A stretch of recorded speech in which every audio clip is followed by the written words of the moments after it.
Salut les artistes, bienvenue dans cette nouvelle vidéo au cours de laquelle nous allons parler de l'essentiel à connaître lorsqu'on compose une chanson. Les 5 choses essentielles en effet. Déjà, une chanson complète est constituée de 5 parties. Tout d'abord, il s'agit de l'intro, du couplet, ça peut être un couplet, 2 couplets ou 3 couplets en fonction du message à transmettre. En général, dans les chansons à 3 couplets, il faut noter que quand une chanson déjà est constituée de 3 couplets, le premier couplet est forcément la thèse, le second couplet est l'antithèse, le troisième couplet est la conclusion. C'est-à-dire le rapport entre le premier couplet et le deuxième couplet. Cependant, il y a aussi le pré-refrain. En général, le pré-refrain se retrouve plus dans les chansons du style coupé décalé, afrobeat et afro-trap. On le retrouve également dans certains zouk, mais c'est pas courant. Mais c'est plus courant, cependant c'est plus courant dans l'afro-zouk, chanté par des artistes tels que Théa.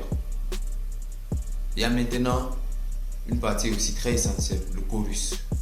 Le chorus, généralement, il est situé après les 2 premiers couplets, entre les refrains. C'est-à-dire quand le premier couplet passe, le pré-refrain passe, le refrain passe, puis le deuxième couplet passe. Après le deuxième couplet, il y a le pré-refrain, par la suite le refrain, et après le refrain maintenant vient le chorus. Dans le chorus, c'est la partie où l'artiste monte dans les vagues, monte dans le ton et montre l'essentiel de sa voix, donne le potentiel de sa musique, met son timbre vocal pour enfin dire cette chanson c'est moi qui l'ai créée. Cependant, le chorus se joue sur 2 parties.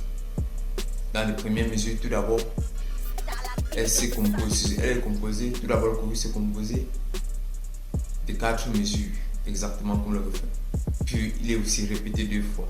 Mais cependant, dans la première mesure, il est donné d'une façon posée et éloquente. Et dans le deuxième tour, il est lancé où l'artiste se déchaîne et libère toute sa voix dans les tons en faisant des vibes. Par la suite, maintenant, c'est la fin de la chanson qui se solde généralement avec quelques messages et quelques tapages. Donc la chose que vous devez noter quand vous prenez le but pour écrire une chanson, c'est d'abord 3 parties très essentielles. L'intro, le couplet et le refrain. Cependant, pour les artistes qui sont dans l'afrobeat, dans le zouk ou l'afro-zouk, et qui font aussi dans l'afro-trap ou le coupé décalé, ils doivent accorder de l'importance au chorus. Parce que c'est dans le chorus que tout se joue pour ces artistes-là. Et c'est là maintenant qu'on découvre le vrai talent de l'artiste et le sens même de sa voix. J'espère que cette vidéo vous a plu et rendez-vous à la prochaine.